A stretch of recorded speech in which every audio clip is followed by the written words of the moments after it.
But then, something unexpected happened. One of the girls at the river playfully splashed water on Muma. Almost instantly, her skin began to shimmer and change, scales started forming, and before anyone could understand what was happening, she began turning into a fish. Long before that strange day, in a quiet African village nestled near the river, there lived a woman named Norma and her loving husband. They had been together for many years, but no children had ever come. Norma had gotten pregnant several times, only to lose each child after just a few weeks. Whispers began to spread. Her husband's family urged him to take another wife, accusing Norma of using her pregnancies for witchcraft rituals. They called her a witch. But her husband never stopped believing in her. He loved Norma deeply and held on to hope that one day, she would give him a child. Then, after many years, something miraculous happened. Norma became pregnant again. The villagers, jaded by her past losses, doubted it would last. She always gets pregnant, they muttered, but just a few weeks later, she'll use it for rituals. But this time was different. Against all odds, Norma carried her pregnancy past 9 months. And to everyone's astonishment, she gave birth to twins, 2 beautiful baby girls she named Muma and Rolla. Twins had never been born in the village before. It was an extraordinary moment. The village celebrated as if it were their own miracle. People came from all around to visit Norma, bringing gifts and praise. Twins were seen as a rare blessing, and Norma had brought them into the world. As Muma and Rolla grew, they captured every heart. The villagers adored them. People would visit just to sit and watch them play, and sometimes take them out for treats, always bringing them back safely. The twins were like sunlight in human form, everyone loved being around them. But as they got older, something changed. One day, Amina, a well-known trader who often took the twins with her on errands, brought them to the market. She didn't realize they had started nibbling on her food. Furious, she scolded them harshly and beat them. Instead of crying, the twins just laughed. "The marks you gave us," they said, "will show up on your daughter." Amina scoffed. "Just kids playing tricks," she thought. But when she got home, her daughter was crying, her back covered in the same marks Amina had left on the twins. Amina was shaken. She told the villagers what happened, but no one believed her.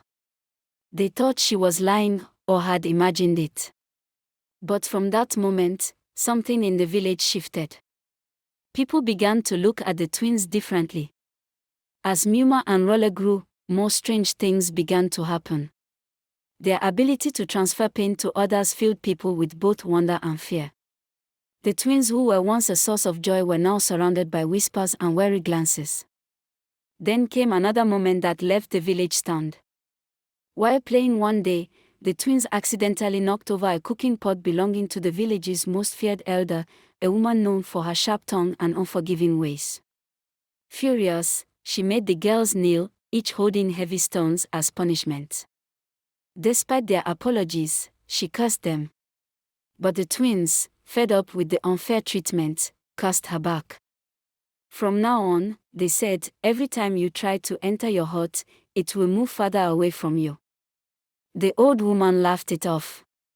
Just more childish nonsense, she thought. But when she went to enter her hut, it began to shift. Every time she walked toward it, it seemed to step back. She walked and walked until her legs trembled, but the hut stayed just out of reach. Terrified, she ran back to the twins, begging for forgiveness. The villagers stood in stunned silence. The woman who had scared everyone for years was now pleading with 2 young girls. That day, the village truly saw the power of Muma and Rolla. As the years went by, that power became even more visible and more isolating. The villagers who once adored the twins began to avoid them. People who once smiled in their direction now crossed the road to avoid their gaze. The same powers that made them so special now made them untouchable. Even the young men, who might have once tried to woo the beautiful, mysterious twins, kept their distance. No one wanted to risk being on the wrong side of Muma and Rolla.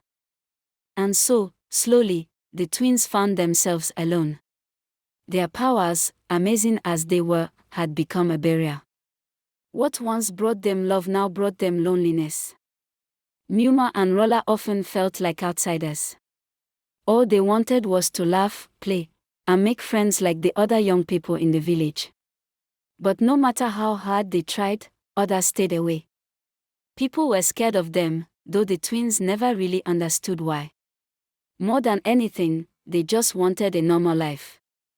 This deep longing led them to think about breaking the one rule their mother had always been strict about: never go near the river.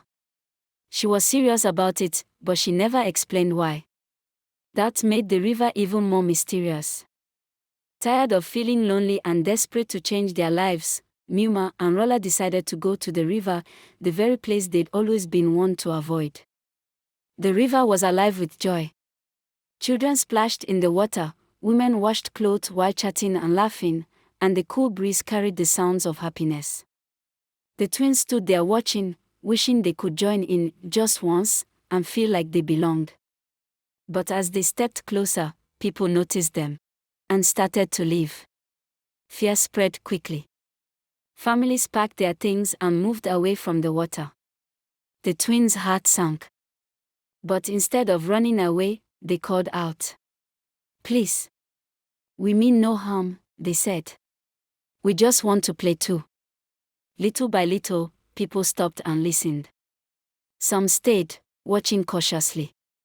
Then, slowly, things began to feel normal. Laughter returned. The twins were finally playing, smiling, and feeling like they were a part of something beautiful. And just when it all felt perfect, everything changed. A girl splashed water at Muma, playfully.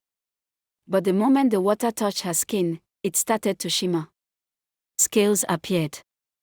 Her body began to change into a fish. Rolla, terrified, grabbed her sister's hand to help.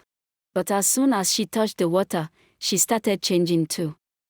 Panic swept over the riverbank. People screamed and ran. Someone rushed to get Norma, their mother.